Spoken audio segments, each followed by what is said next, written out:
Hello,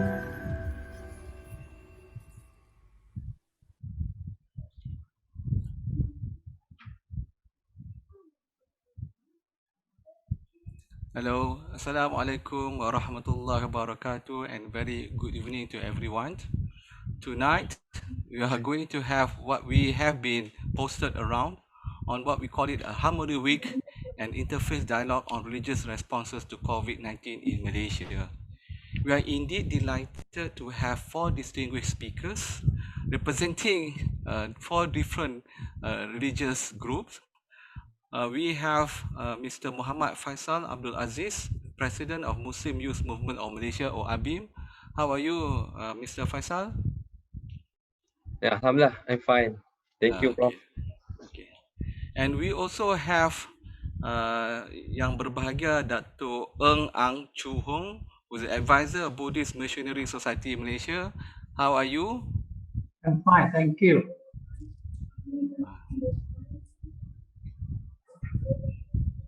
We have also... Fine, thank you. Can you hear me? Yes. We also have Mr. Jason Leong, who is the founder advisor Christian for Peace and Harmony in Malaysia. Jason, how are you? Excellent, And still okay. celebrating Chinese New Year. Kozi Fachai. And also, last but not least, Mrs. Gowri P.S. Thangaya, who is the Honorary Assistant Secretary General Malaysia Hindu Sangam. How are you, Mrs. Gowri? Very well, Vanakkam. Okay.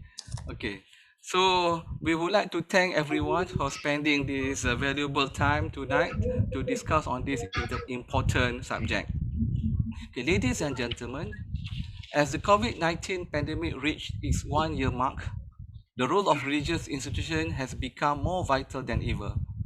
Religious actors and leaders are essential in addressing various new challenges, such as ensuring a safe environment for religious gatherings, bridging trust between parties, promoting effective communication and advocacy, as well as responding to the needs of the community. Religious institutions are also critical in countering hate speech and misinformation. In this rapidly evolving situation, informed and nuanced religious voices should be part of the broad policy discussion, active on continuous collaboration between various faith groups. Ladies and gentlemen, we would like to start with our first speaker, Mr. Muhammad Faisal Abdul Aziz, to give his view on this perspective on these religious responses to COVID-19 in Malaysia. Over to you, Mr. Faisal. Right, thank you, Prof. By the way, Mr. Ahlis, can you post the screen? Okay, thank you very much.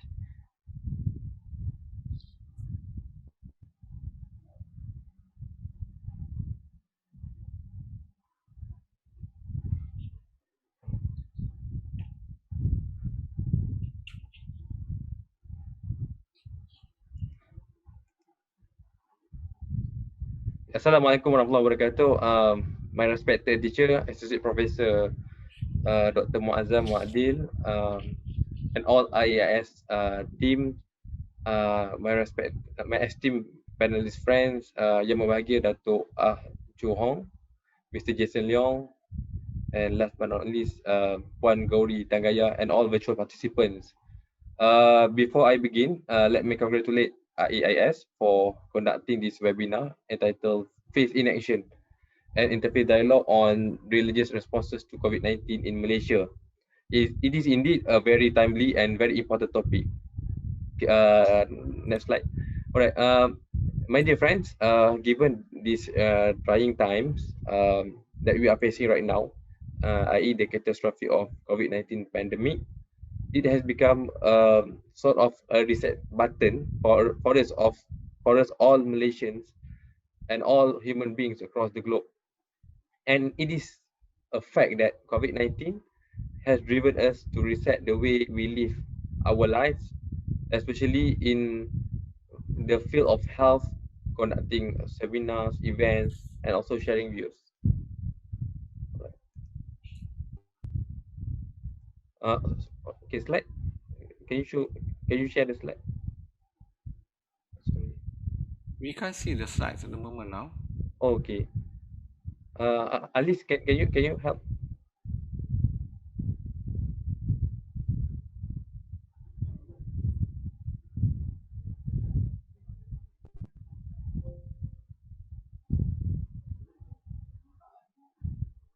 Okay. Okay. Okay. Okay. Continue, Okay. please. Okay. The next slide. Okay. All right. Okay, but not to forget the most important aspect of the resetting of the way we look is the resetting the way we look at our differences, especially in terms of face and color. Okay. In February last year, I wrote an article.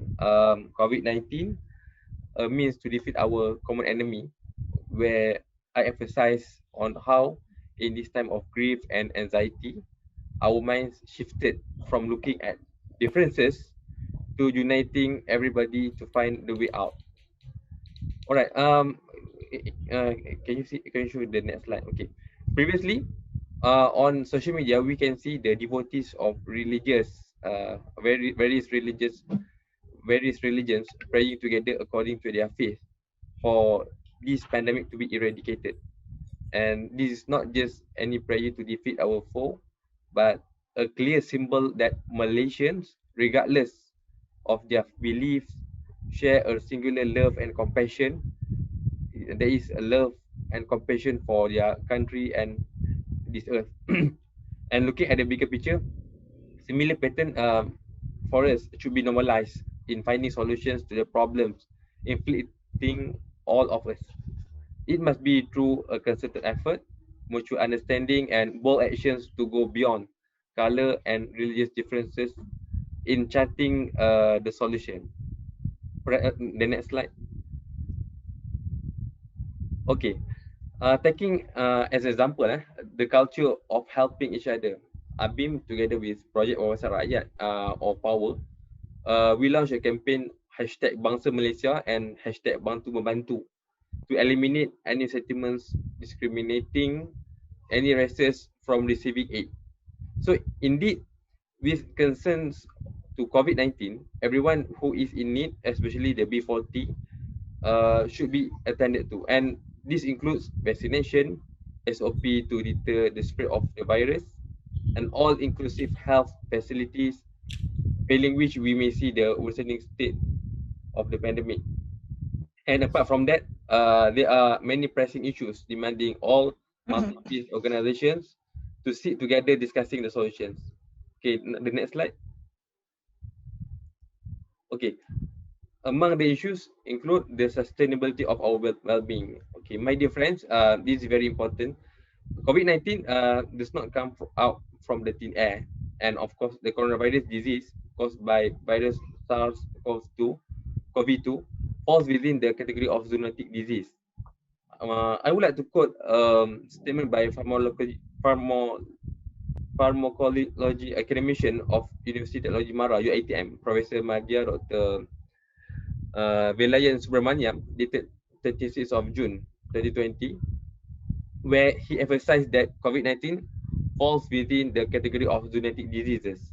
And according to him, in the past, zoonotic diseases were rare in Malaysia because wildlife was well protected in the jungles, and humans did not come into contact with these animals. Now, with massive development and the disappearance of forests and habitats, contact between wild animals and humans is becoming increasingly common. When animals get stressed, for example, they start to shed or expel the harmful viruses or bacteria in their bodies and affect human lives. Therefore, in the long run, logging activities, for example, and the disappearance of forests have a direct relation with the catastrophe that we are facing now. There is the outbreak of a virus which has affected our lives. And upon that view, it is clear that COVID-19 can be considered as a part of climate related natural disaster. Okay, I would like to share the Stockholm Resilience Center, where the center has come up with the concept of planetary health. That is the achievement of a highest level of health, well-being, and equity while respecting the limit of the Earth's natural system. So the species extinctions from exploitations of our natural resources has indeed disrupted the sustainability of our well-being. So the final slide. Okay. So it is timely. I mean, again, if you ask us about the faith-based organizations role, for us, it is timely for faith-based organizations to take initiative and host discussions with other faith-based organizations in finding solutions for these common problems. Okay, noting this, ABIM, we ourselves, we took the initiative to start a discussion with multi-faith organizations expressing our concerns on the environment and climate change. And the outcome of the discussion was a joint statement endorsed by 36 organizations, mostly the interreligious based organizations, to urge the government to take integrated and comprehensive steps in handling the climate change. So basically, this is, I mean, the most pressing issue that we are facing right now. And of course, it is the time for the faith-based organization to shift a little bit from looking at the issue of perhaps um, just pure religion, but by looking at the bigger picture, the issue of climate change, and of course, as I said, for example, the COVID-19, we can say it is part of the natural disaster that has something to do with this climate change effect. So that's all from me as of now. So we can have more discussion after this. Thank you. Okay, thank you very much, Brother Faisal. I think indeed, I think under your leadership, Mr. Faisal, I mean, ABIM has worked, I mean, very, I think if I can, very important activities beyond, I mean, faith. In other words, it goes beyond the region of Islam among Muslims. I think it would be a very good, I think, activities that I think the whole nation, regardless of religious background, would appreciate that.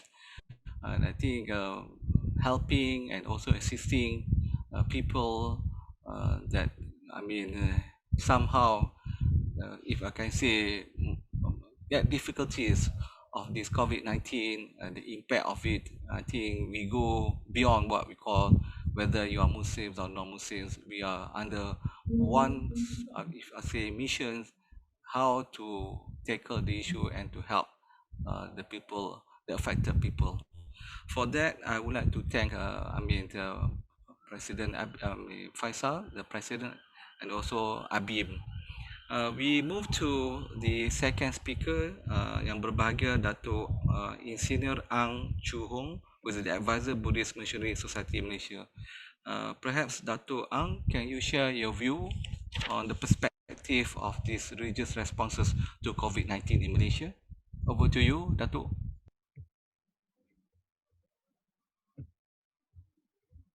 Okay, thank you, Professor. And my special appreciation to IAIS for inviting us here. And dear fellow panelists, let me start by sharing the screen first.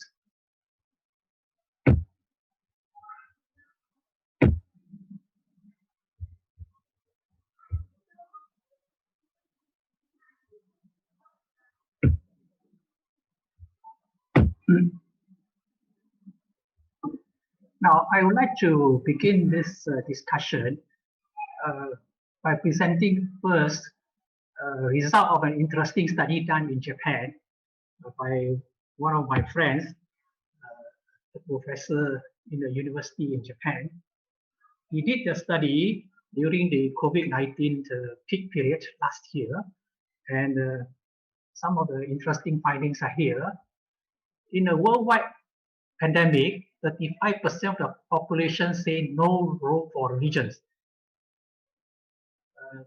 So my next question is, what happened in normal circumstances? So in normal circumstances, actually 50% of the population in Japan says there is actually no role for religion. Meaning to say, with this pandemic, at least now there's a shift. More people think that there is a role for religion. Okay. Now, Of this, we find it is found that in Japan, 32% expects temples and monks to provide support in facing their anxiety and worries. So this is where religious institutions becomes more relevant and more important at a time of pandemic like this. And 21% expect temples and monks to pray to end the pandemic. So we can be very stubborn at times, but when it comes to something that we can't handle, we still finally resort to prayers. Okay? Now, when we say people need to support in facing their own financial problems, anxiety, and worries, so what do we actually do on the ground? So I would like to share with you what was done in March and May 2020 when we first encountered MCO. So when MCO was first announced, there was a sudden shortage of personal protective equipment in the hospitals, in Sungai Buloh Hospital, in Selayang Hospital.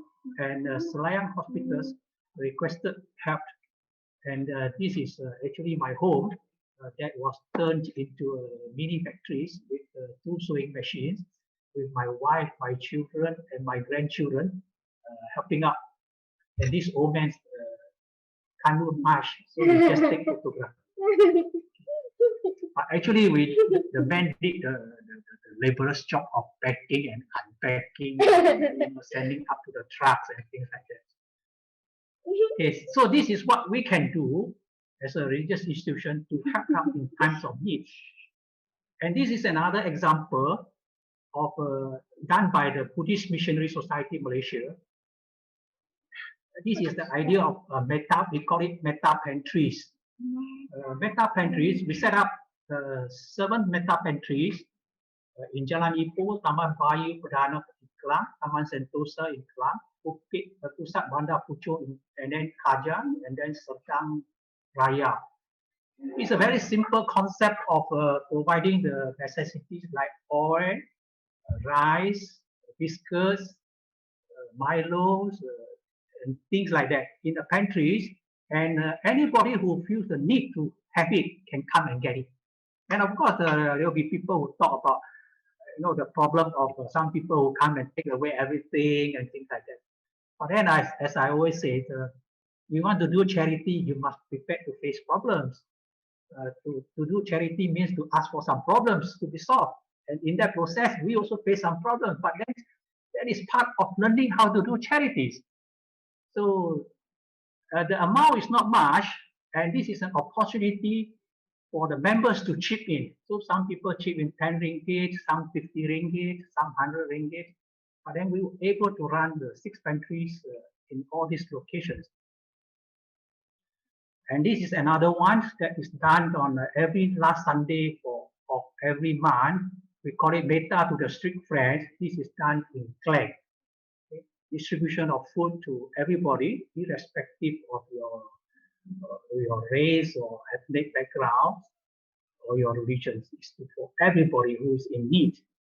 Okay, and then since I'm also the chairman of the Yayasan Belia Buddhist Malaysia, I would like to share with you also what we are doing now in the most recent times. For January 17th, we distributed school uniforms and bags and shoes and so on to 212 students in 9 schools in Kedah, about to 16,000. And then in Klang area here, we distributed 22,400 of ringgit of financial aid to 112 primary school children who are now studying in 5 schools. When we contacted the schools, we were told that a lot of students actually could not afford to have a second or a third handphone or computer at home. They might have one, but when there are 3 children studying at the same time, they need, say, three computers. And so the schools identified some of those students who could not afford a second or third computer, and we helped them out to some extent. And then there are also some old people who need financial help, especially at this critical time. So again, we came up with a 27,000 to help 45 old people living in solitude in Taipei. And we also give a tertiary education grant of 1,000 each to 67 needy students. This will be distributing next week to 67 needy students. This picture is from last year's. Okay. So this is how we helped out. The source of fund actually are from our devotees, our supporters, who chip in when we tell them that these are the people who need help and people are coming. So I think religion must play the role of helping out each other. Now this helping out is not that we are more resourceful that we can help out. In fact, a lot of people who came over to offer their help, they are not so resourceful either, but they are willing to help. So it's not a matter of whether you are rich or not rich. It's a matter of whether you are willing to help or not willing to help. Some of the contributors are only taxi drivers, but they offer 10 ringgit for the Metta pantries.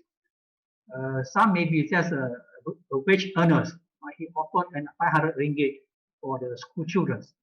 Now all this is done because we have a sense of gratitude. In Buddhism, we are always advised, or we are always told that we must have a sense of gratitude of being interdependent. Now we say this is a war, and this is a war we just have to sit down and duduk diam-diam di rumah. Why? It is because this is all interdependence. By us cutting off that chain of spreading the disease, then we are helping out. So this interdependence means that we are dependent on other people. So a pandemic like this makes us feel more, have a better sense of gratitude to the public officers, to the workers, the cleaner, the food supplier, and so on and so forth. We begin to appreciate them better. And out of this gratitude, another one is a good healthcare system. Like it or not, our healthcare system is still one of the best in this region. And then we also feel a sense of gratitude to all our family members, our friends, teachers, moms, co-workers. Arising from this pandemic, we begin to feel our interconnectedness with them, our dependence on them.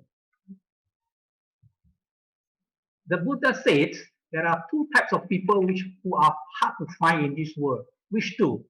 The one who is first to do a kindness, and the one who is grateful and thankful for the kindness done.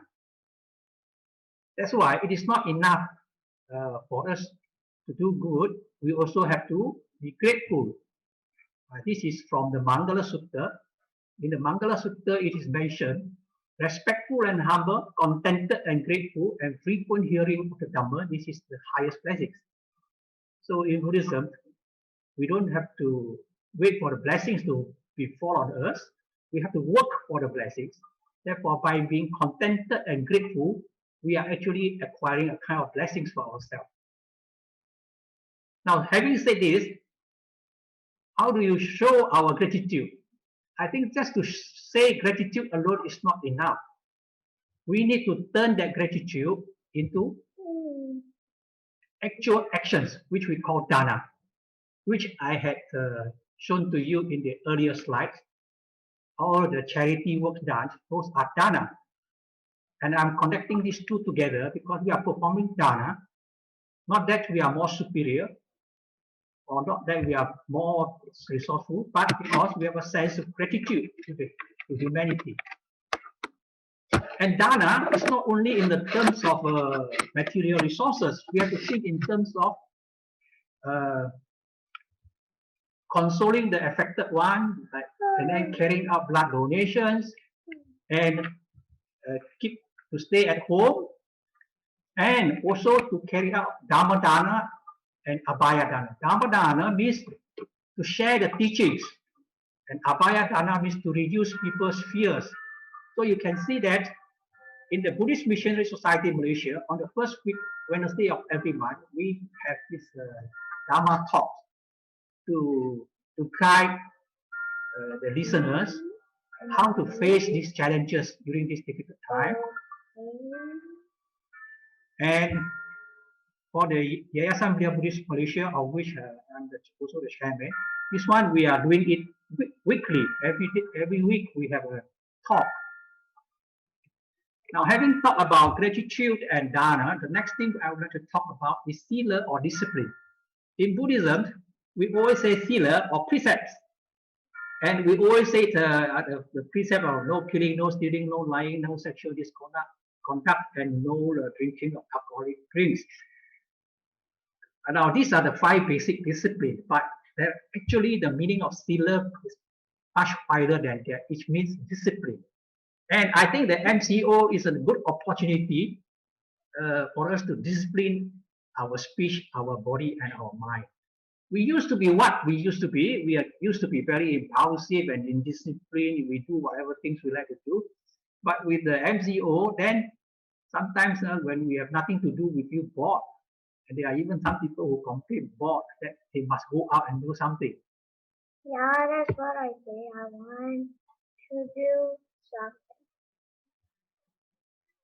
So actually, with a lot of time, for me, I spend my time studying and do some household work, and I kept myself pretty busy.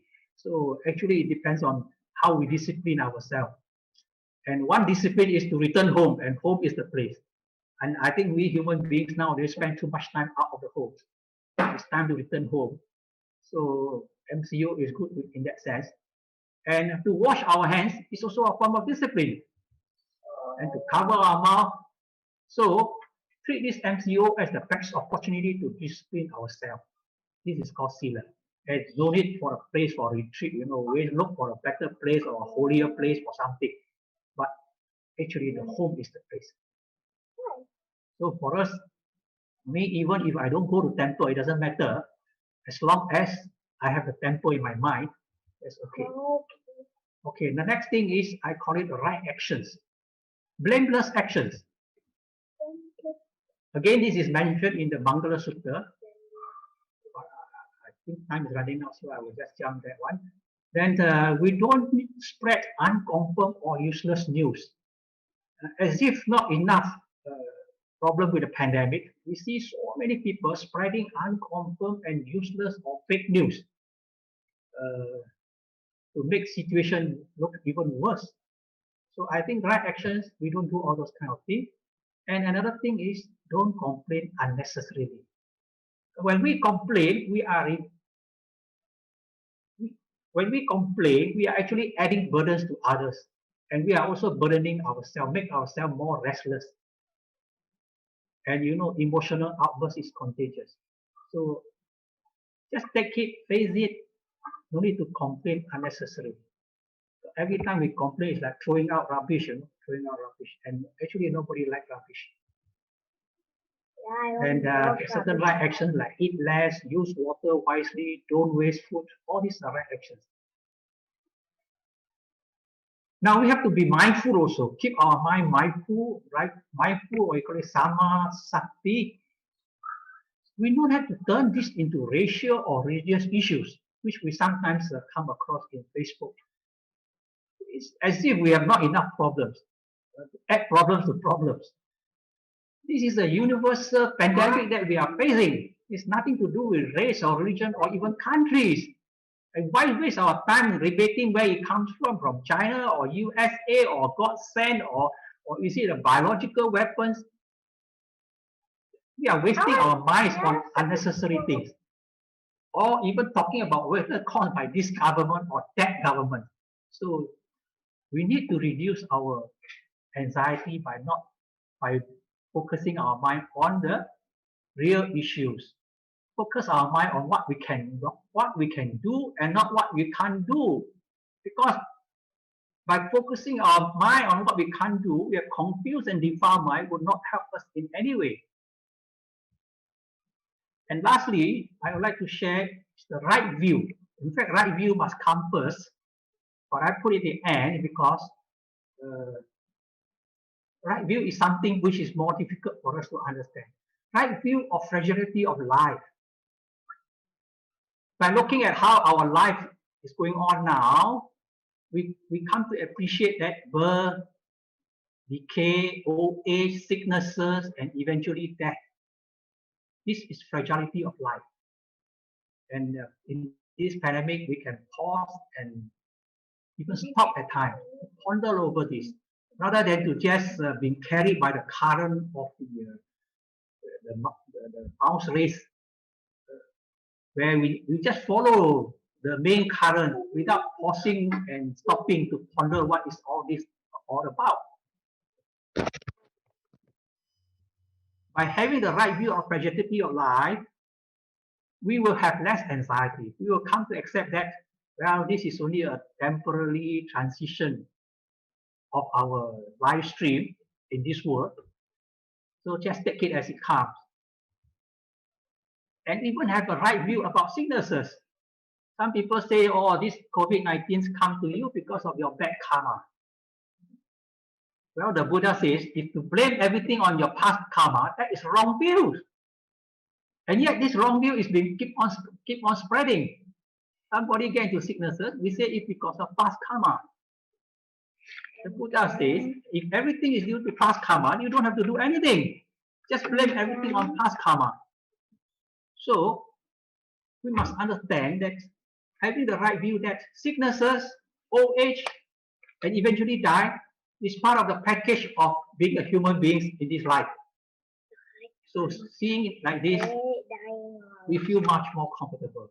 So if you have to get contacted, you have to be contacted with COVID-19, accept it and treat it and try to get yourself recovered. So I have spent exactly 20 minutes on this now. Thank you very much.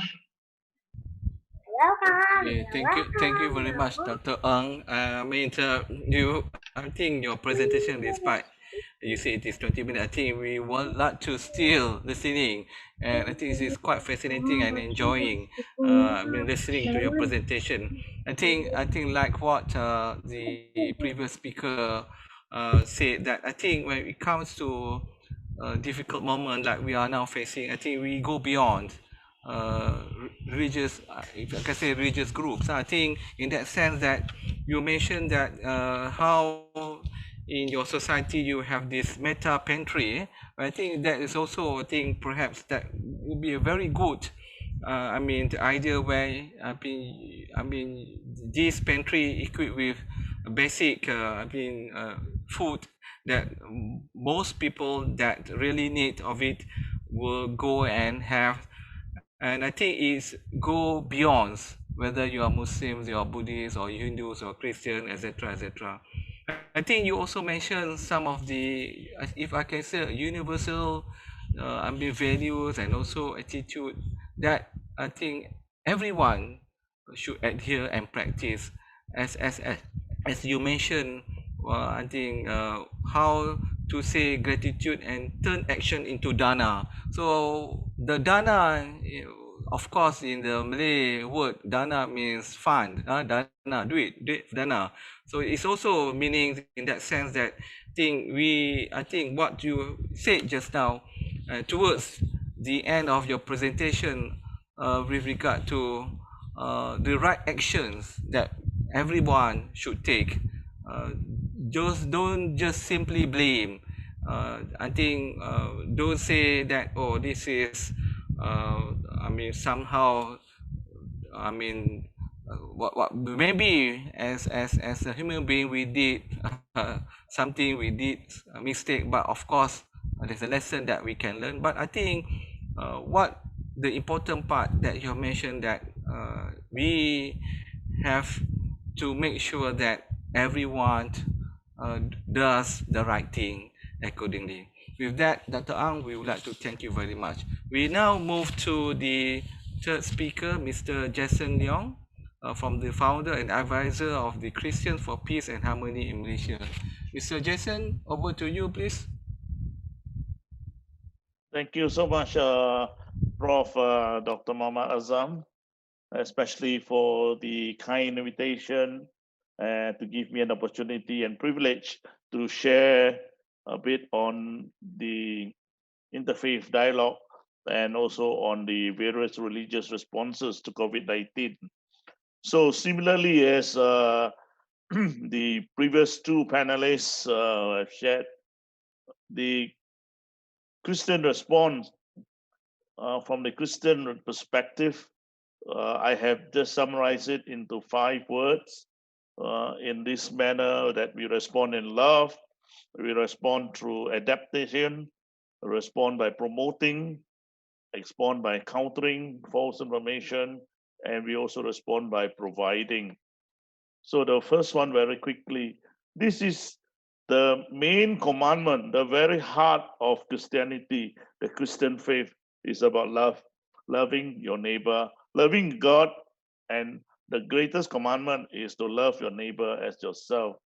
So as we know, COVID-19 virus does not discriminate based on religion, race, or gender. And the spread of the virus will only be halted when we as human beings can come together to practice good hand hygiene, social distancing while supporting our communities and loving our neighbors as ourselves.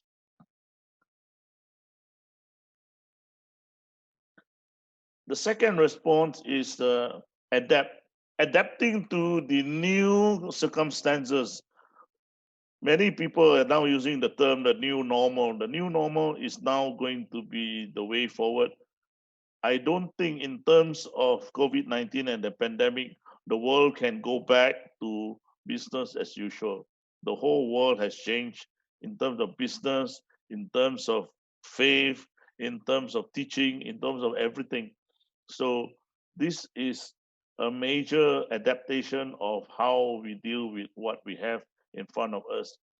The Christian community immediately, when the MCO was announced in March 2020 by the Honorable Prime Minister, got together a group of learned people, doctors and specialists and experts, and we came out with guidance. This is a document for churches.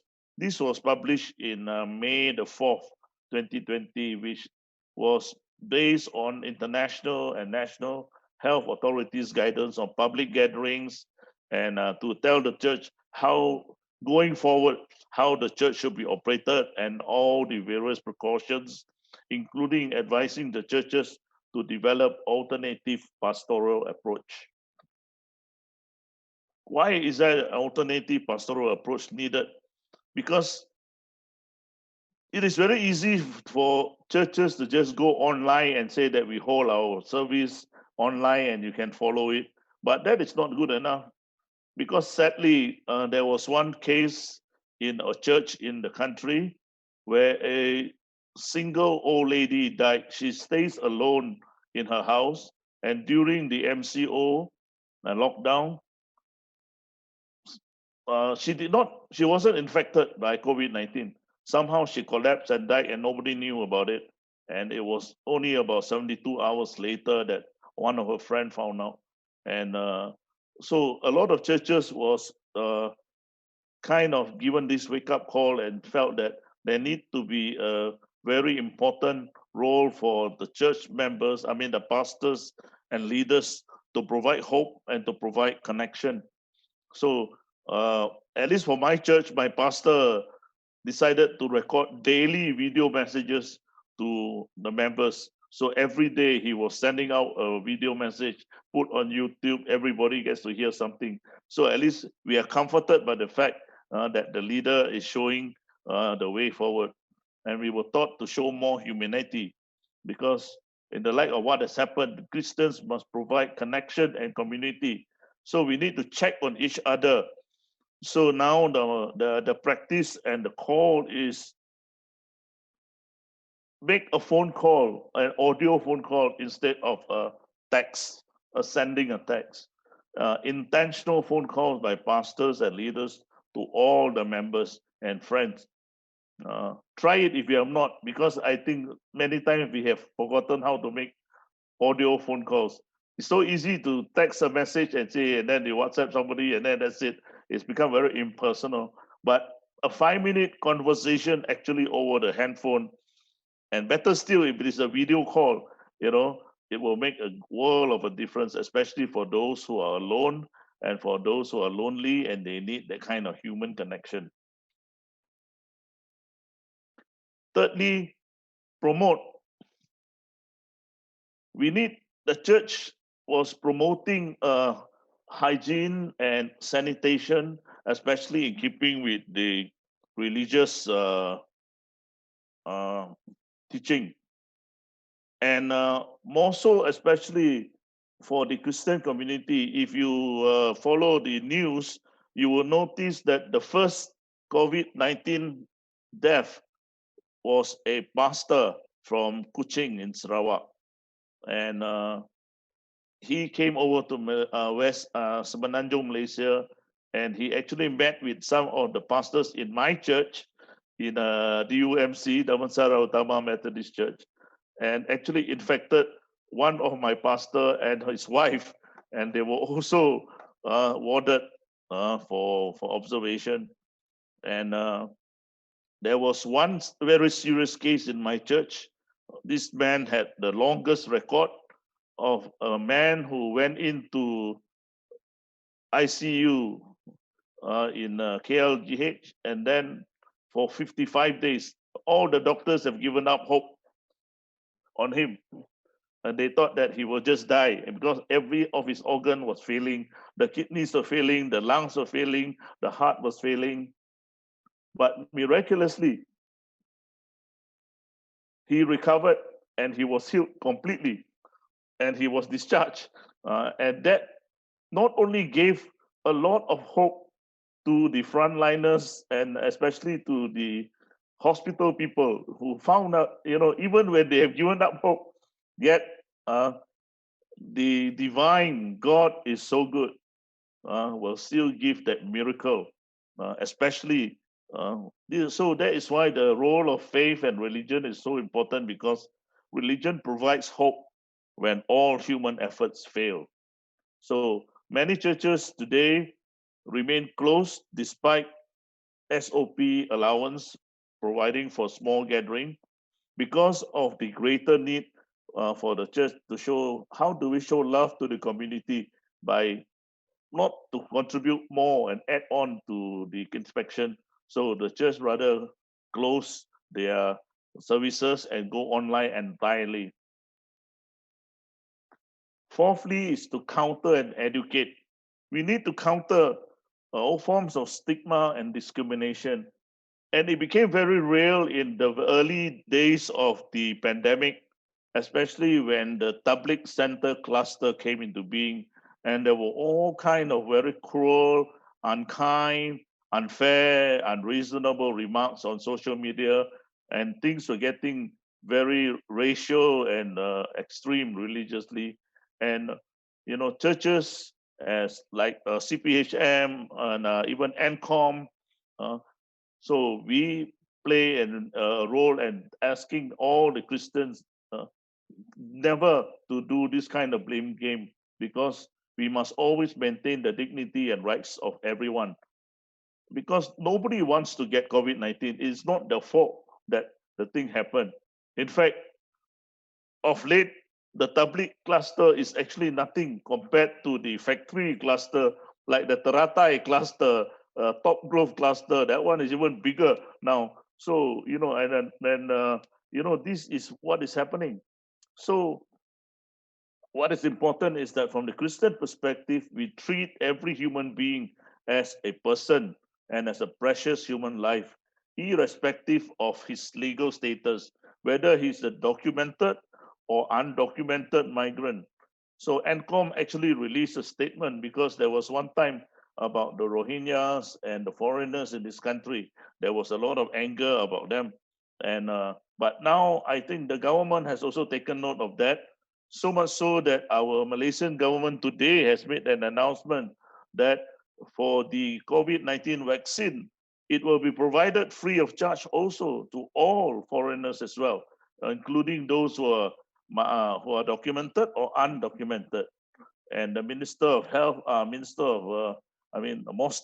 Khairi Jamaluddin has said that the foreigners will not be arrested when they are given the vaccination. So that is a very good assurance, treating everyone as precious. And we work together with other organizations, we cross racial lines, we cross religious lines to seek solutions to find out how we can play a better role. And fifthly, of course, is to provide. So the Christian, of course, like the Buddhists and like Muslims, like all the other religions, I think all of us do our part in providing compassionate care. We are distribution of food and essential to the poor and needy, and we provide hope and comfort to those afflicted by the disease. And especially for those families in distress, we provide spiritual and emotional care and support. It's not easy to have funerals, and people are unable to attend funerals because of the SOP restrictions. And I myself have attended for the first time funerals through Zoom. This is something that is unthinkable. We have never done this before, but we do it now. And in terms of CPHM, we have contributed a lot to various community, like the Myanmar community, and through Reverend Henry Sandanam in Selayang and Gombak area, and then of course Desa Mentari, Orang Asli community, Malay Muslim community, PPR flats, even all the way up to the frontliners in Pulau Ketam, our Tafiz school there under our Ustaz Pakcina in Pulau Ketam. And for the first time when I joined Pastor Reverend Henry Sandanam, I realized how dangerous it is when we are at ground zero, passing food over barbed wire, in Selayang to people. And it was like, wow, this is, those people who are surrounded by the barbed wires are really, really hungry and they don't have anything, basically. And so this is where we render our help to them. And at the same time, our minister in charge of Islamic affairs, Dato Dr. Zulkifli, also mentioned that humanitarian aid must be blind to religion, race, and color.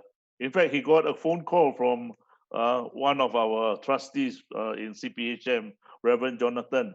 And then straight away, the minister ordered the aid to be given to the deserving cases. And of course, we were going to other places, which includes stretching across racial lines, whether it is Malay, Muslim, Indian, it doesn't matter. And also, I've got brave Christian friends like this guy on the first picture here, Mr. Sito. He's already 66 years old, high risk group, but yet he turun padang all this while and he goes everywhere. He work with DBKL, he's worked with the Myanmar community. This worker lost 3 fingers in the crusher machine, and we raised one for him and everything else. And we must give credit to the government agencies and authorities, because every time when the Christian community and the Christian NGO reaches out to provide, to deliver the food aid, we were very welcome by the government authorities and by the DBKL, especially when they tell us exactly this is the SOP, you follow the SOP, and we will follow it to the law. And by doing that, they were so happy that we have come forward and provide the things that they need. So much so that sometimes they will call us and they say, this is what we need, so can you provide? And then we will just provide as per what they require. And it was really a good time when we worked together. Everybody was like, we are all on this together and we shall overcome. And we have this as well, the baking the bread thing as well. We have the bread machine and we were selling the bread. And we also had a special initiative together with International Islamic University, our VC, Vice Chancellor there, our Tan Sri Zainal. And then we also provided some face masks, especially the photo on the bottom there. This is our Minister Noraini to the Minister of Higher Education, because the universities and higher education IPT needed the non-contact thermometers, which we provided for them, and also a lot of face masks for the IPTs. And the recent effort was in Christmas. Almost every year in Christmas, CPHM would hold a dinner for the community, and all the races will come together and partake of the Christmas dinner. But this year, of course, with the MCO restriction, we did not hold any dinner, and instead we used the funds for the dinner, the budget, we allocated it, and we worked with Jakim and also with Masjid Negara, Masjid Wilayah Persekutuan. So there you are. We have the minister, the former mufti, and also the ketua pengarah for Jawib, Jabatan Agama Islam Wilayah Persekutuan, also doing this particular special distribution of food across the board for all races. And the gathering was held in the masjid itself. And the latest initiative I'm involved in is an initiative called Rahmat Muhibah that was just set up, and by Cikgu Asmi, who is leading it. MAPIM is leading it together. It is a multiracial, multi-religious initiative where Tan Sri Rilamtai is there. And then we have Dr. Bala, and then we have myself as a Christian, and then the others as well. So we started to give direct aid to PPR flats and all the hardcore B40 poor. So here you are.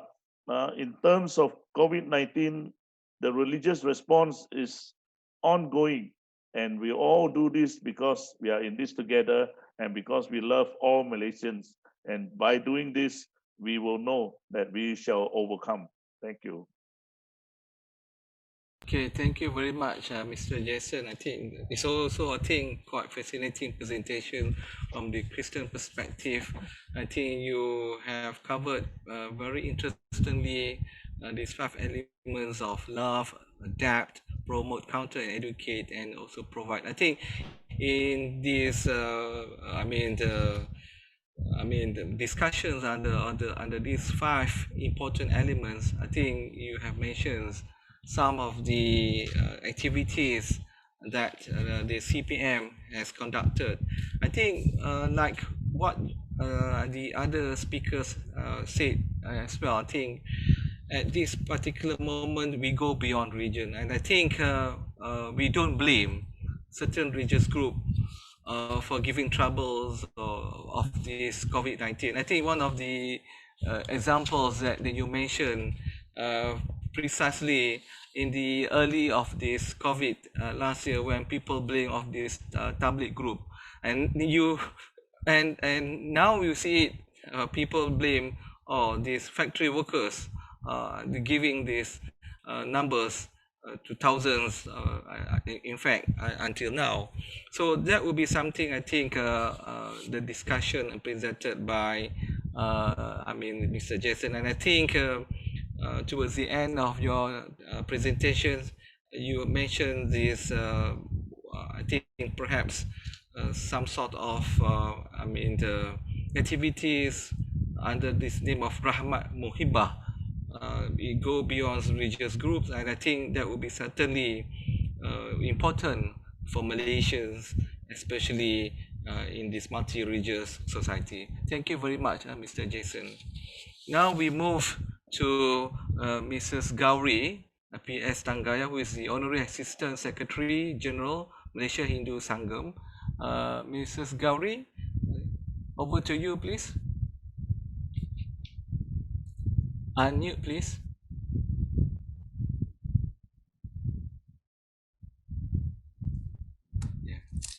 Okay, thank you. First of all, I would like to extend my gratitude to IAIS, International Institute of Advanced Islamic Studies, Malaysia, for the kind invitation to Malaysia Hindu Sangam to participate in this webinar. I'm actually representing Dato R.S. Mohan Shan, the president. He sends his best regards to all of you and everyone who's watching. Respected Professor Dr. Mohamed Azam, who's the moderator, and distinguished panel member for this session.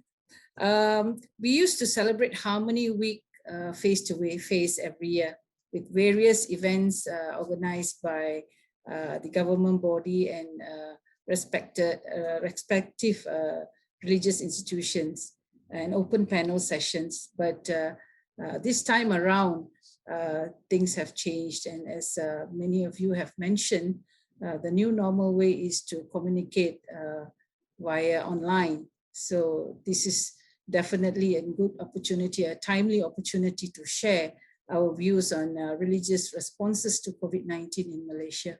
Yes, the role of religious institutions has become more vital than ever during the COVID-19 pandemic. Religious actors and leaders are given an essential task in addressing various issues. Next slide, please.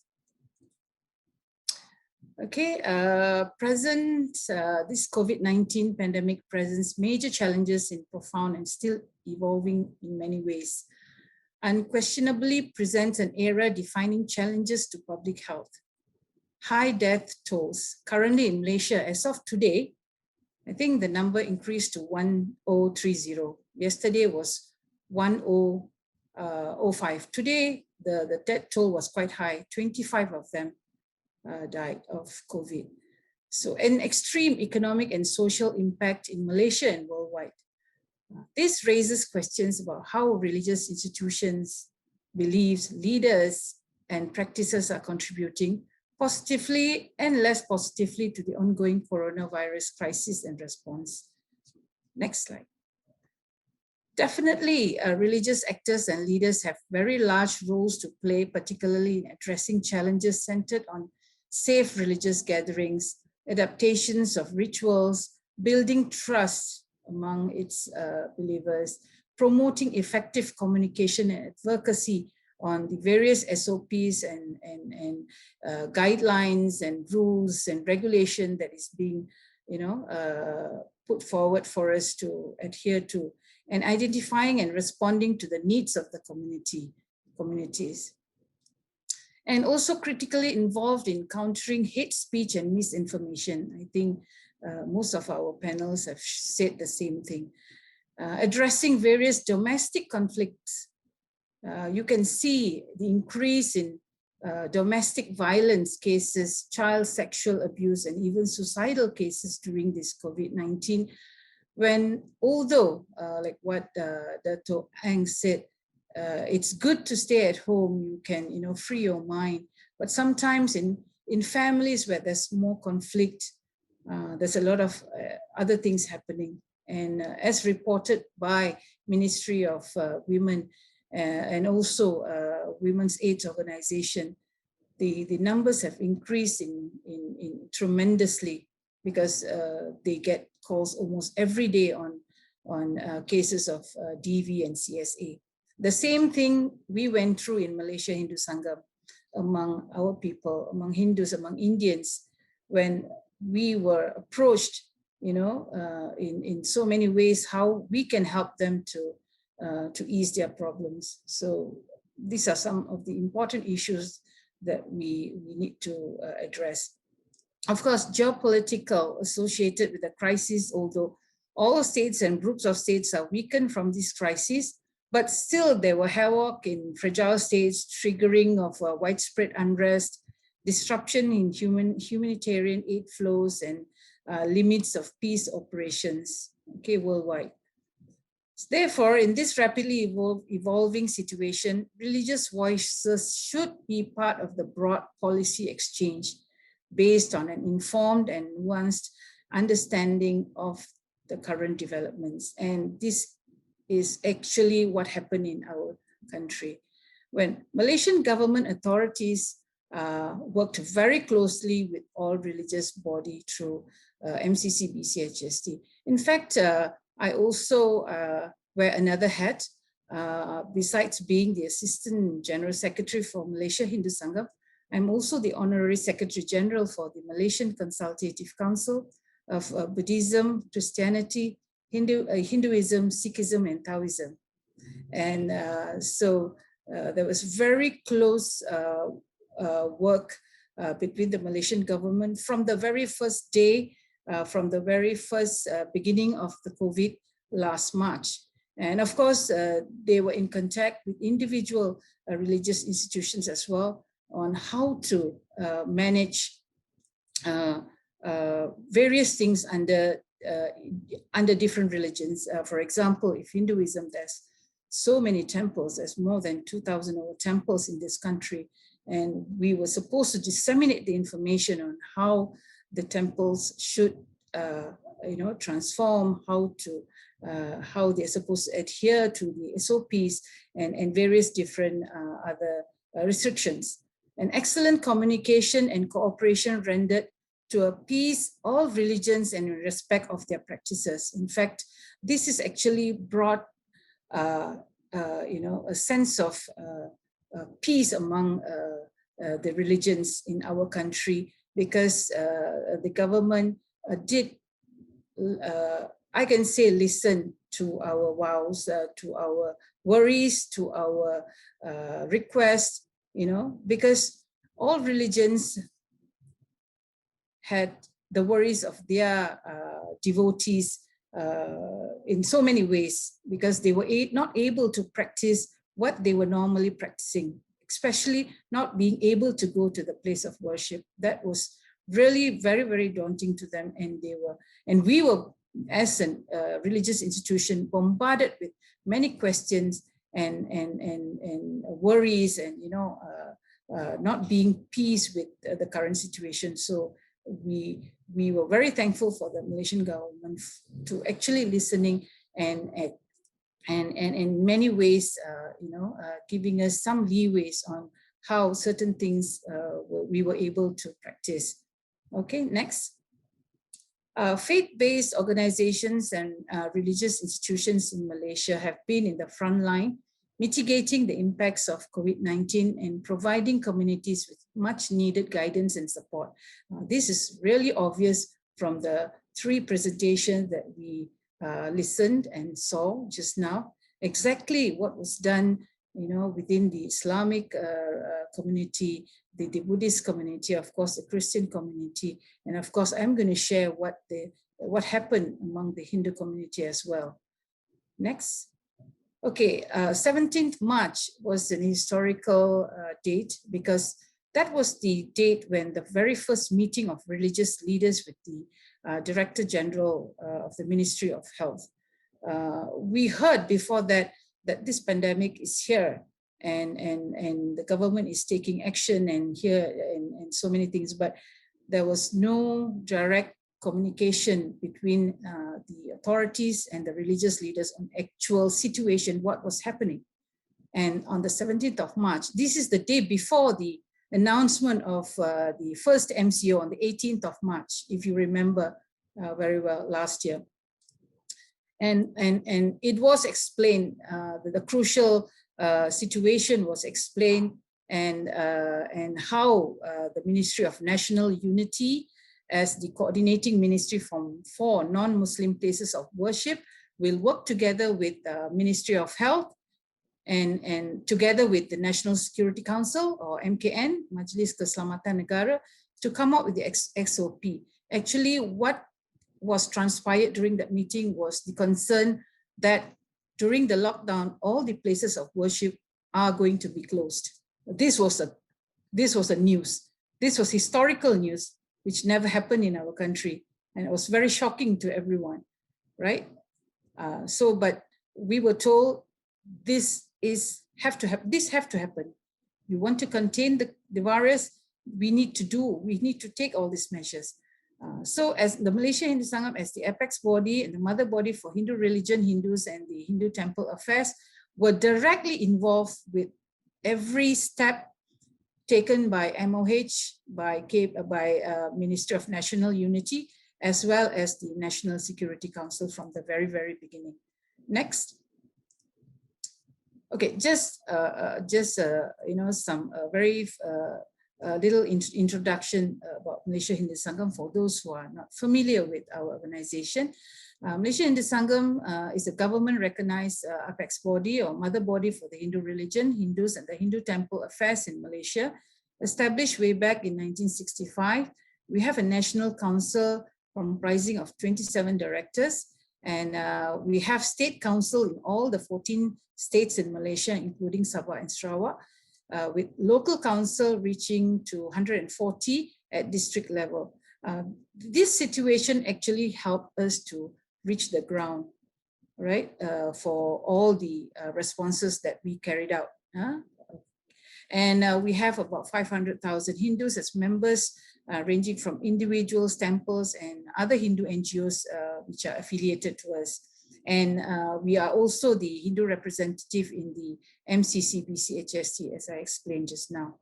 Okay, next. Okay, the responses by MHS. In fact, the first religious organization to draft an SOP for operation of Hindu temples before any other religious institution, religious organization drafted any SOP. Malaysia Hindu Sangam moved forward to produce the first draft to be forwarded to Ministry of Health through KPN, through the Ministry of National Unity, to be submitted to National Security Council on how Hindu temples should operate during either it is MCO or CMCO or RMCO. There were 3 different stages of restricted control order, right? And we produce also guidelines to temple management on adherence to strict SOPs, opening and closing time of the temple. We wrote to KPN on special pujas and prayers and specific celebration and festivals. For example, the recent Thaipusam, which was held, festival, which was supposed to take place in January with, millions of people going to Batu Caves and other temples every year. But this year, it was a totally different event.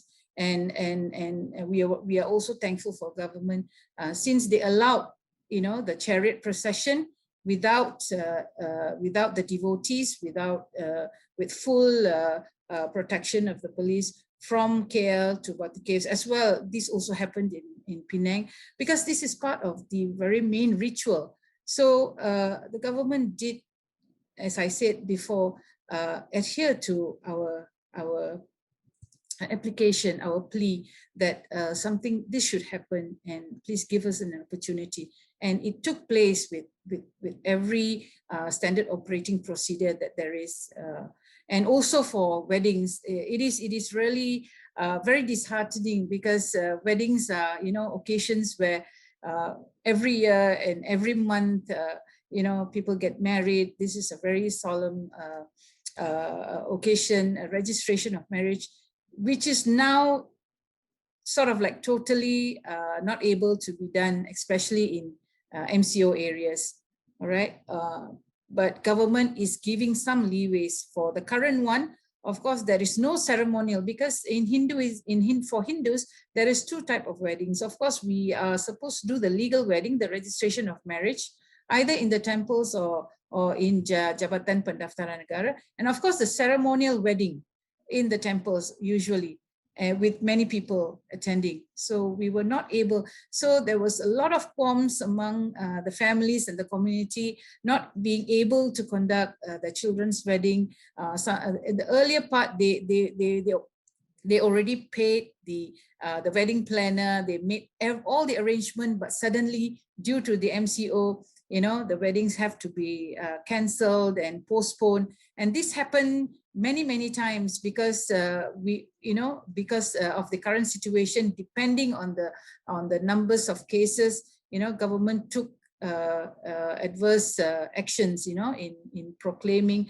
either CMCO or MCO. So This was another, what you call, very challenging thing that we went through, you know, to appease our community, to say that, you know, they have to adhere to the rules. But the government did allow, with very small number, you know, weddings can be held at home, you know, like 10 or 20 people. But that is not the normal way how things used to be done, how weddings, Indian weddings are done. It's very pompous and, you know, very, with many people and stuff like that. So, and of course, the funeral rite procedures also, because we have, you know, rites being done at home, and then the death is taken to the crematorium or the burial ground, and there's a ceremony there, and there's a ceremony on the 3rd day or the 16th day. On the 18th day, you tell me there is one whole list of things that, you know, the rituals needs to be done, and all this, we had to inform the government that this is what we need. And as I said, they did give us some leeway on, you know, how to conduct all this. Next, please. And of course, financial aid to temples. For your information, there are more than 2,000 over temples in this country, and how they operate, how they manage is through donation from the public, and also the pujas. When our devotees go to the temple, they donate, they pay for the puja and stuff like that. And that is cut off. Now, since public is not allowed to go to temple, there is no income to the temples. For daily operations, for utility, salary of the priests and the temple workers, and there was very, very difficult situation for temples. So Malaysia Hindu Sangam took the initiative to write to the government. In fact, we wrote to the Prime Minister, and through the Prime Minister, this was channeled to the Malaysian Indian Transformation Unit. And finally, last year, end of last year, Ringgit Malaysia 4.2 million was allocated for 1,934 temples. That is not much, a very small amount, but each of them, each temple are able to get something out of nothing. So this is another achievement and another very kind gesture by the government to assist temples. And of course, humanitarian aid to the needy, Hindus and all other brothers and sisters, without looking at the races or gender. We provided groceries, cooked food, and also healthcare equipments, and also aid to frontliners like PPE, facial masks, and many other equipments, and to hospitals as well. Okay. Okay, I think I repeated that. Okay, anyway, food bank assistance and Annam on wheels. Annam is food, food on wheels. So there were, we went to the streets, provide food for whoever needy, who needs food, they can come and get the food. Okay, next. Emotional support. Okay, emotional support to domestic violence cases, child sexual abuse cases, and of course suicidal cases, and many more. Emotional support to the vulnerable and family members. Of course, we held blood donations. Blood is in need now. Okay, the blood bank is urging every quarter to donate blood, because they are in need of blood now.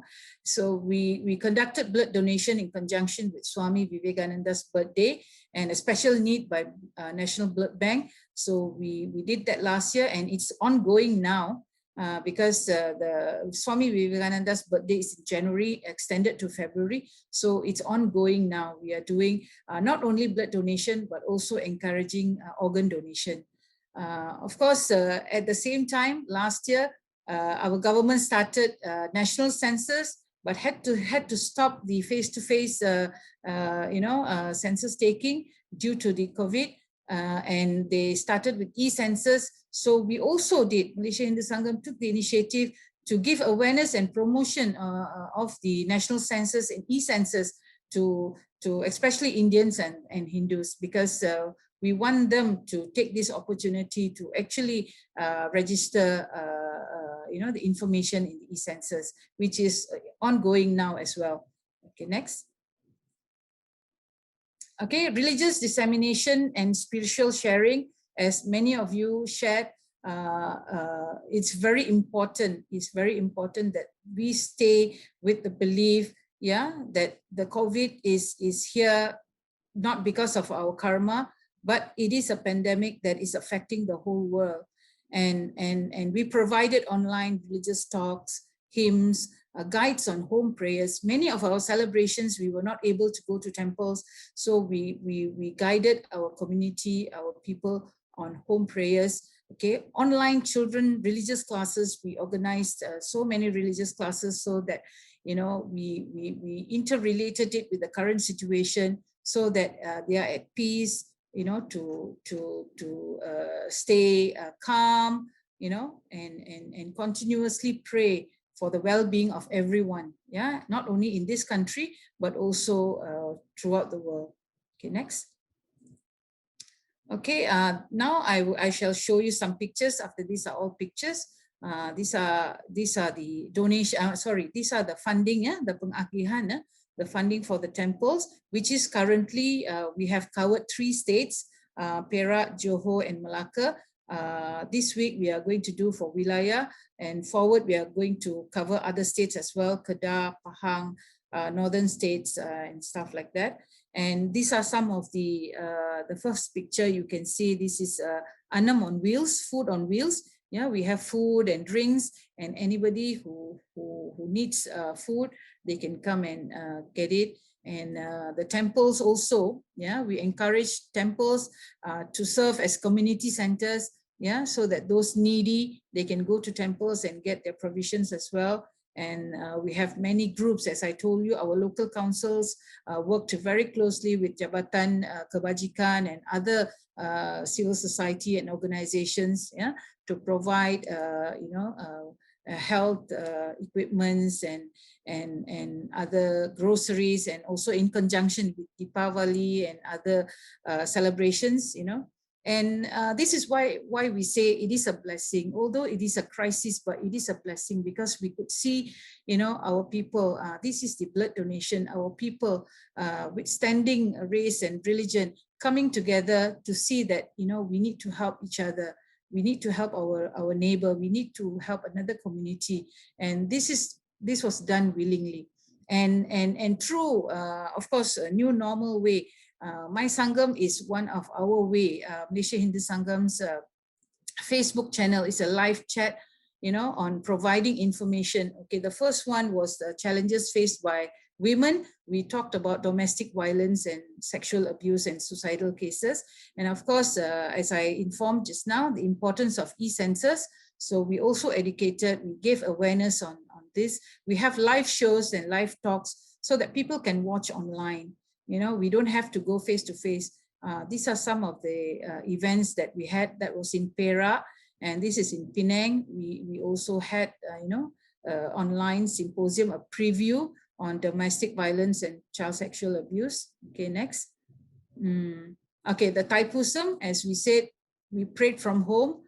No more going to Batu Cave or the temples. So how to conduct prayers? Let's pray together to receive the blessings. Things to do on Thaipusam festival, what to do at home. So we disseminated this to our community. Okay, next. And also talks, religious talks by learned religious speakers. One is, we had many. These are just examples on. We want people to realize that having good religious teaching and to continuously pray will keep them calm and accept the situation, the current situation as it is. And these are some of the letters that we MHS disseminated to all temples, all temples to stay closed for prayers for devotees, temples to remain closed as well, Hindu funeral rites. Continuously we were coming out with information, during MCO, CMCO, and temples to strictly follow rules. And these are many information. As and of the government comes up with something, we disseminate.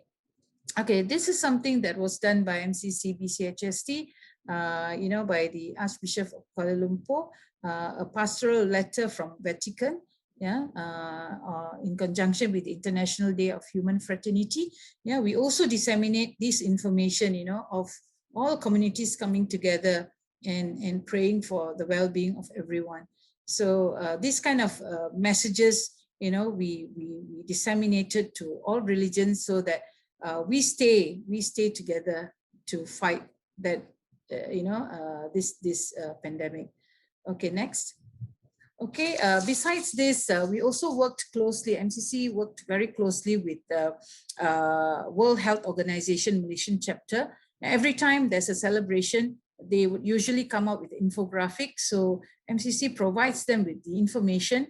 For example, for Hari Wesak, for Wesak Day, they came up with the infographic on how home prayer can be done. You don't have to go to the Buddhist vihara. You can do it from home.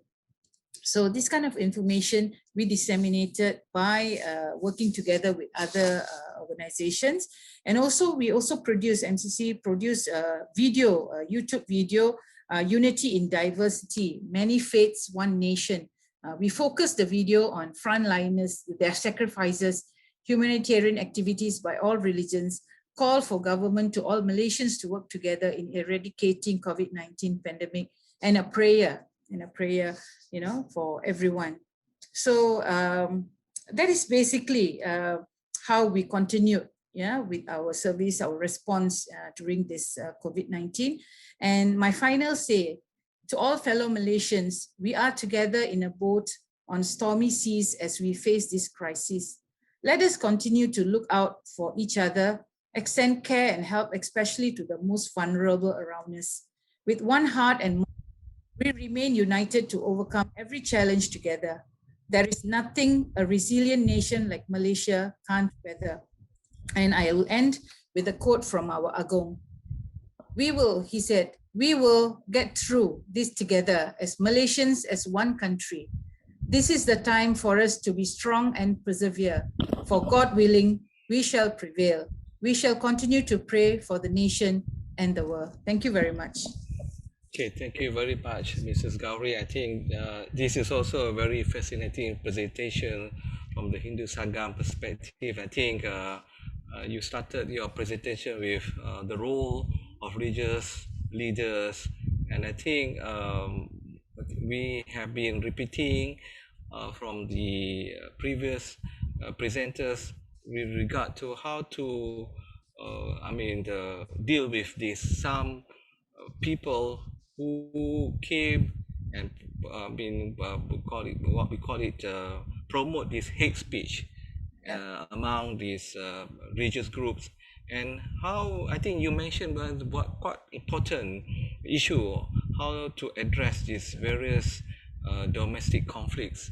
I think during this COVID-19, with the increased number of domestic violence, child sexual abuse, suicide, and I think your religious group has seriously taken this and combat this issue. And I think you mentioned one of the important agenda that the Malaysian government had through the DG of the Ministry of Health. I think you mentioned somewhere, I think during the first MCO, I suppose, or a day before MCO, where all the religious leaders had a meeting on the 17th of March last year, how to tackle the repercussion of this MCO for the followers to observe the prayers.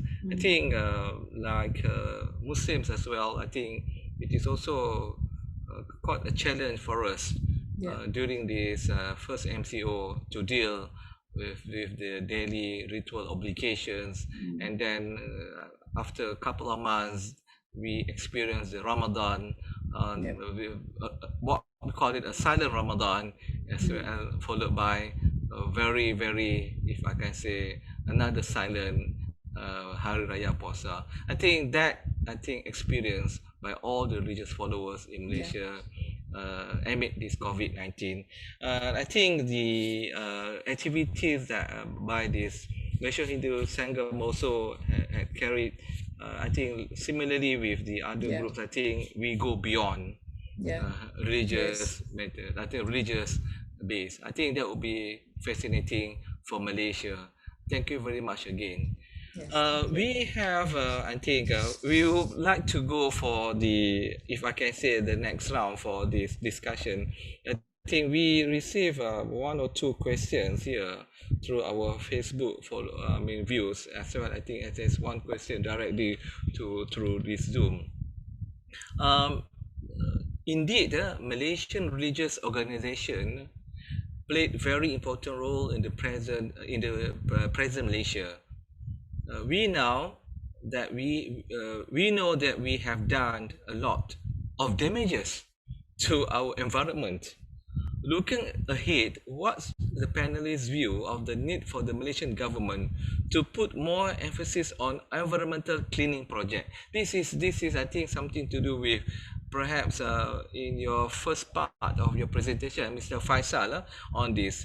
Perhaps Brother Faisal can answer this question, and also we been open to the other panelists. Over to you, Brother Faisal. Okay, thank you, Prof. Azam, and thank you, for the question.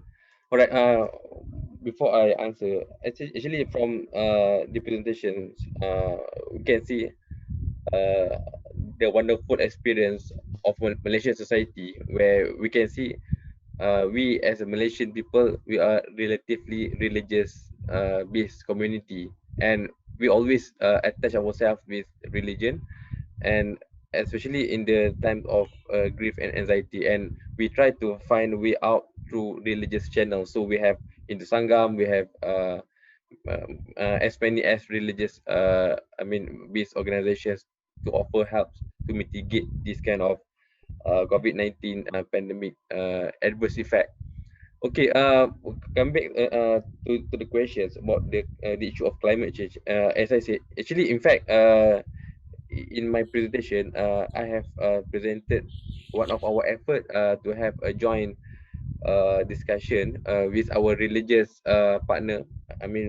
Especially from the FGIS, Friendship Group of Interreligious Services, to think about the way forward on the issue of climate change, because as what was presented just now as well, for me, we should bear in mind the COVID-19 is part of the zoonotic disease, where it has something to do with the natural disaster that really relate with the climate change. So if we fail to aware, and if we fail to come up with solutions on this issue of climate change, for example, or environment, we worry if there will be the second COVID or third COVID, and of course it will affect our life. So that's why that's the reason why even if I may share, ABIM, we have a discussion with FGIS. In fact, before the MCO, we agreed to have a platform called MICCN, Malaysia Interfaith Climate Change Network. It is kind of a network to find common ground from each religious partner, um, to educate the public. Because as I said, Malaysian people basically we are relatively religious, so we need to find the angle from the religious angle to educate the people, to educate the public on the issue of environment. And apart from that, we also try to become the pressure group, or sort of the force from the religious group uh, to the government, to the politician, to aware about this kind of climate change issue as well. Because, for example, through a joint statement issued by 36 organizations, mostly religious-based organization from CCM and Young Buddhist Association and many more. At least we can spark awareness among politicians and Malaysian leaders to aware, to preserve or to conserve our environment, and also to fight for the future generations. For the sustainable well-being, because it is important, not only for the young people but also for the old generation as well, because it will affect all of us, especially for the future generation. So we need to use religion basis. I do believe that all religion in Malaysia, you just name it, the Christian or Islam or Hindu, we have our own tradition in conserving the environment. So we need to step up and we need to drive these things forward to spread awareness and also to be forced. To do some kind of advocacy work to enlighten all people about this kind of climate change and environmental issue. Thank you. Okay, thank you, Brother Faisal.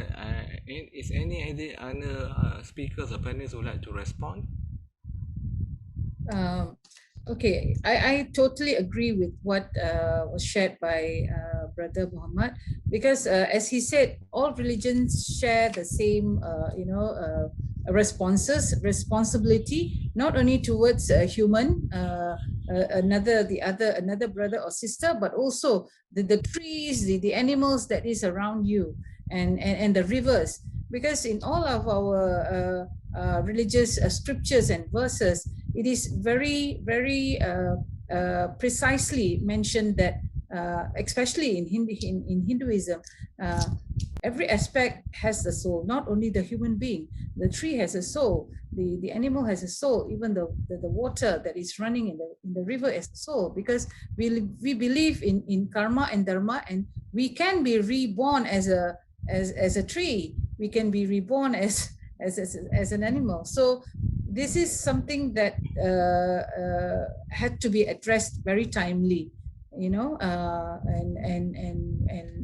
from my point of view, all religions should come together to give their views, and maybe to work together in a joint manner towards creating the advocacy and the awareness among our national leaders, so that certain policies can be drawn up for this issue. Yeah, thank you. Okay, thank you.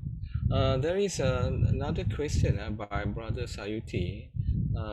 What is your opinion on the differentiation between essential versus non-essential service in MCO, as the religious services are always considered as non-essentials and thus need to be closed? How are we to demonstrate the necessity of religious sector? So any response?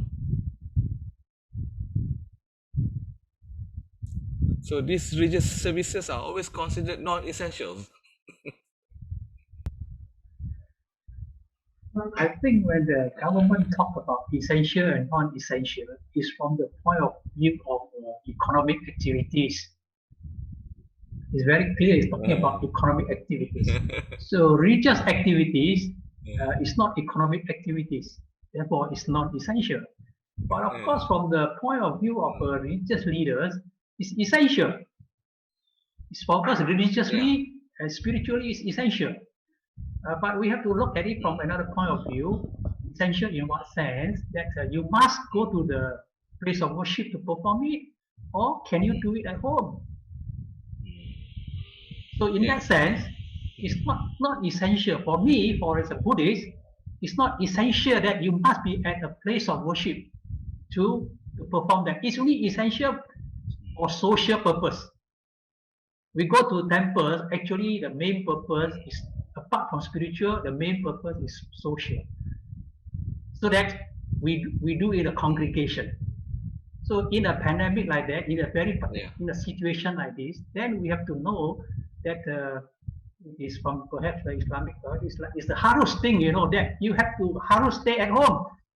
It's not necessary that you must harus to be inside the temple. So if we view like this, it is only essential in as far as our spirituality is concerned. But you can always do it in your house, not necessary to go and risk your life. Okay, thank you, Dato. Any other response? Yeah, let me just add on to what Dato has to say. From the Christian perspective, I mean, we do not want to go into the controversy of whether this is essential or non-essential. But from the Christian perspective, in terms of the faith, the Christian faith, the church is actually not a physical building. The church is a gathering of people of like faith, and it can be anywhere. It can be in the family.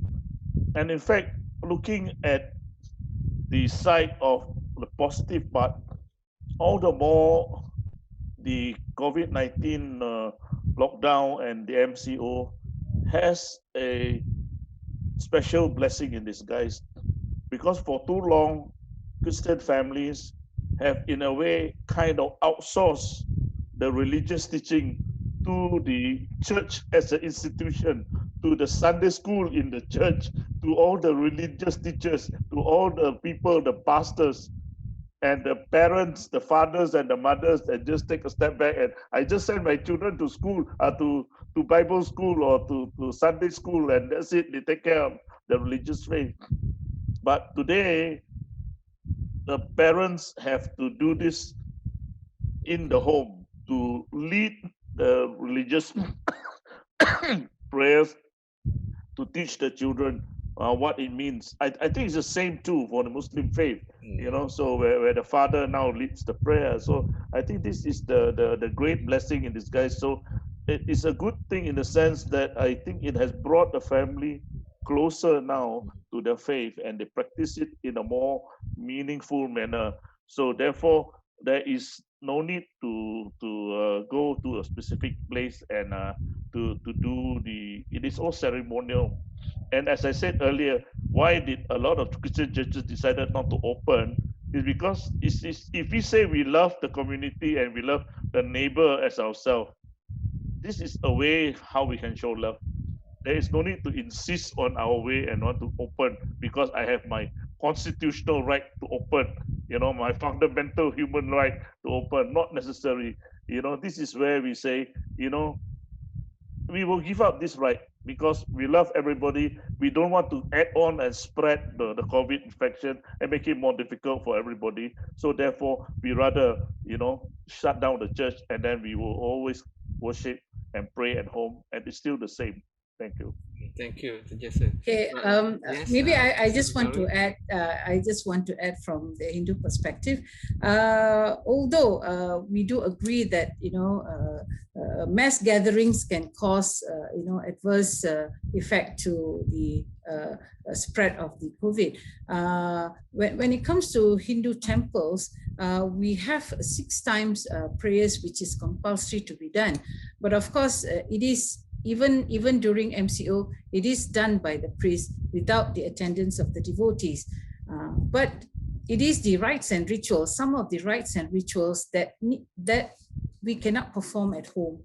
It needs to be done in the temples. That is actually not to say the worry, but it brought a sense of uncomfortable among the devotees that they are not able to go. But somehow, as I shared just now, we did, advise our devotees on the need that they need to stay at home and pray as well.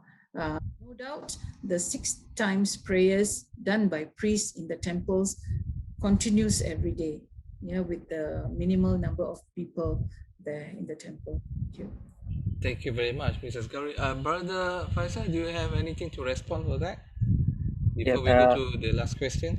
Okay, I do agree with Dato. Basically, the meaning of essential basically depends on the commercial or economic gain from the side of the government. But apart from that, if we talk about essential in terms of religious activities, I think some of authorities think that it is kind of essential effort to hand over aid, for example, because like ABIM's experience, we also managed to get permission from the authorities to, I mean, to reach out people who are in need to hand over some aid or help. So it is kind of essential as well, but essential in the sense of, I mean, by interpretation of certain authorities. So they give permission to religious leaders, religious organization to hand over some aid or help to the needy. Yeah, okay, thank you.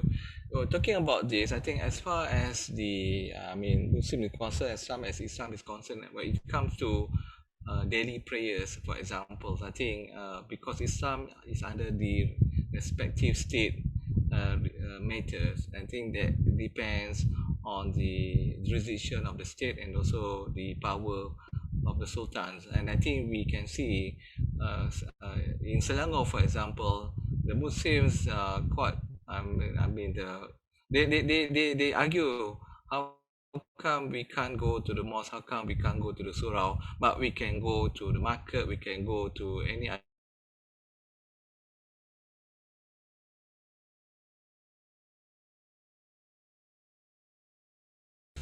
precautions, I mean, perhaps not to start something that they had before during the first incident that one of the presenters mentioned, that there was a cluster, or we call it the tablet cluster.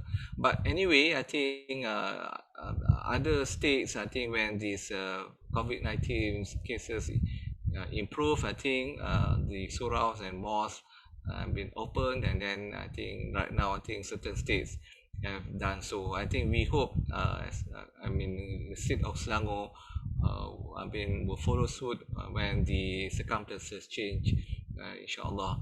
But wilayah persekutuan have, I think they have issued quite I think I mean they extend this we'll call it these restrictions. So they close the restrictions where they have allow the Muslims to go to the mosques and suraus and the capacity of that prayer worship places. Okay, we have one question. I think would be the last question that I would like to ask to the panelists. This is from Brother Naim. Since the sense of togetherness and solidarity is such an essential aspect of religious worship, in what ways the new normal, such as social distancing and limited public gathering, have affected your religious communities? What are your strategies to overcome this challenge? I think some of it that I think I just commented, but I think perhaps we would like to hear from the different religious group on this. I open to all the panelists to respond.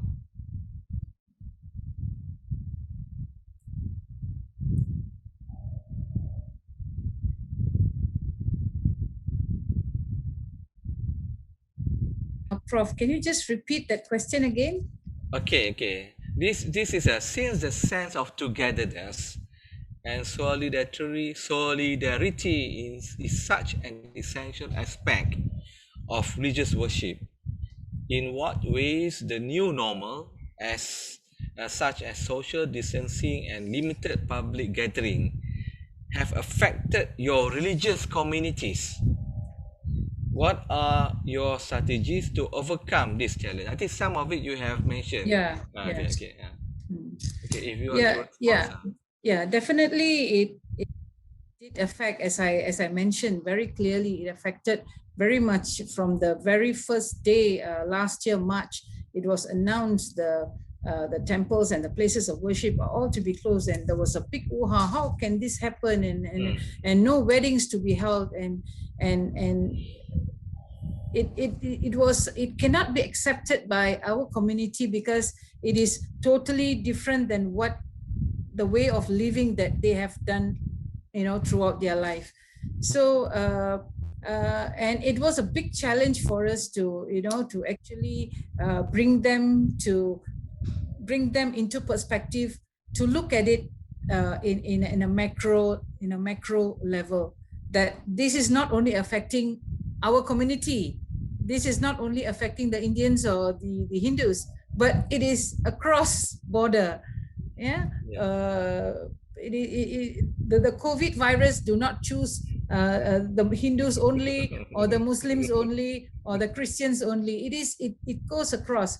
So I think eventually people were a bit, especially with all the SOPs, social distancing was not so bad, but the age limit, 70 and above, and 12 and below, you cannot go there, and you cannot do this, you cannot do, and those with illness and stuff like that. So these are something, but eventually I think looking at the adverse impact of mass gathering, and if you are not following the right procedures, the increase in the cases, increase in the numbers, have brought some awareness and some sense of fearness, that this we need to follow what is the new normal is.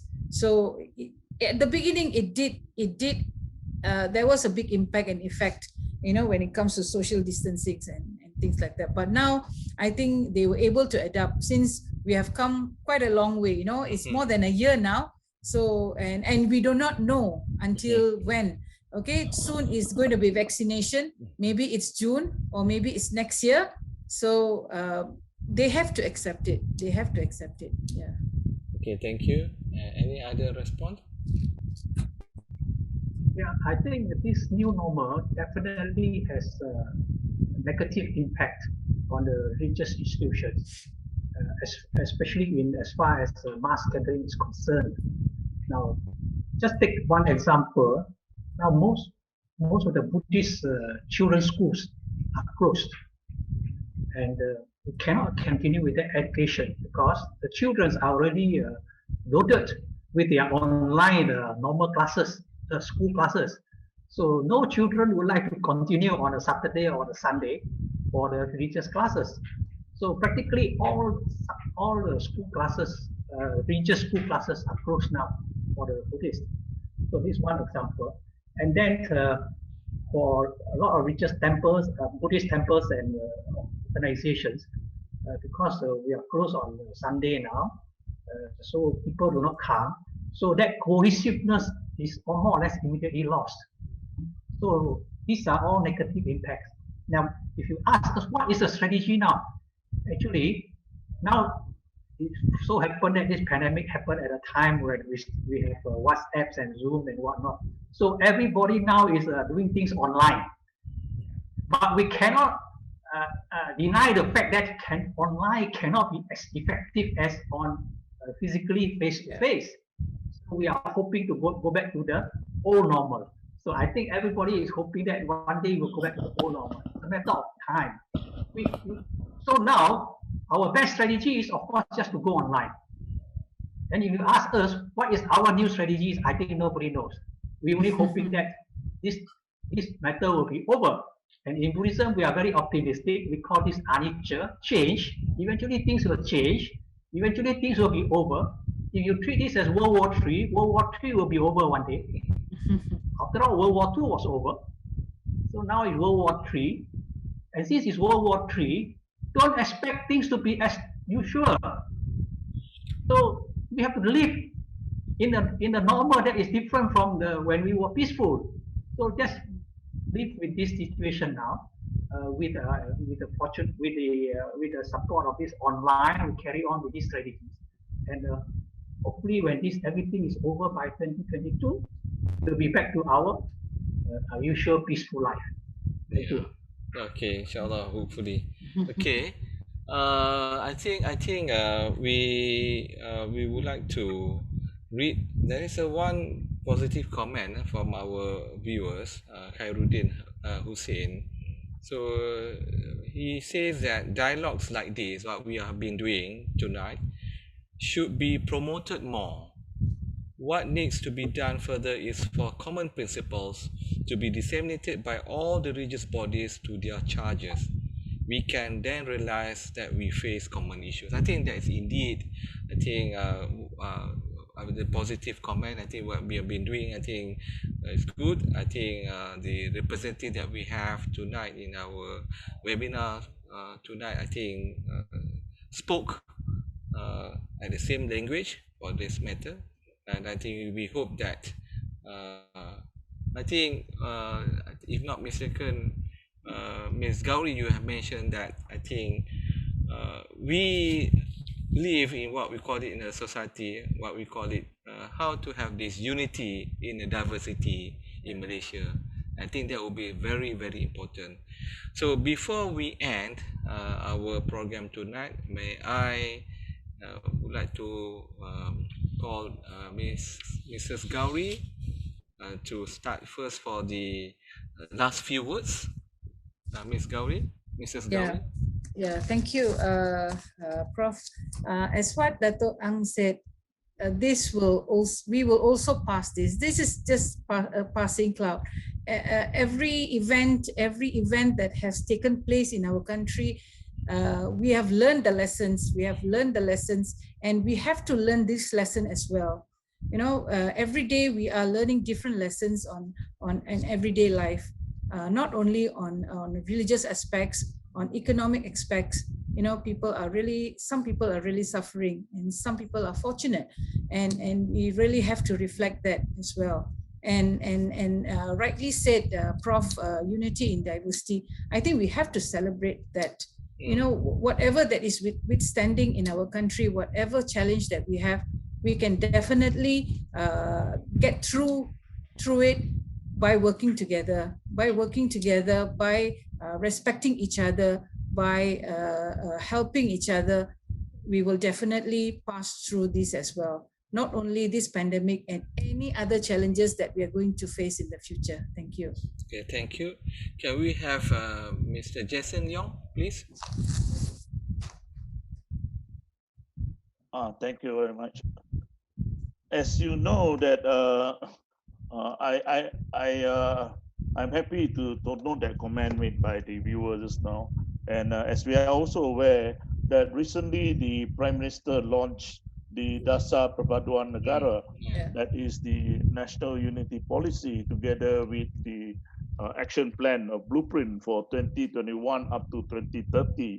So the fact is that all the religious organizations, just like we are doing this particular session together with IAIS, this is commendable. And this should be the beginning of more sessions like this, especially to go in line to enhance and to achieve whatever that is stated in the Dasar Perpaduan Negara. Because when all the religious and faith-based group can come together, we put our minds and head together to work together across all the lines, then the nation can only be better. Because this, when we are together, we are definitely much more stronger. This will make a stronger and more united Malaysia. So in that sense, I am optimistic that this will be, in that crisis, we see the beginning of the blessing that this is going to be a more united Malaysia. Thank you. Thank you, Mr. Jason. Dato Ang, please. Yeah, I would like to say that we must be more mindful, especially our speech, especially our writings in the social media. Nowadays, writings in the social media are full of hate speech and intolerance, and such writings, when gone unchecked, will eventually tear away the very fiber of our liberty in Malaysia. So we need to be, all of us need to be very mindful.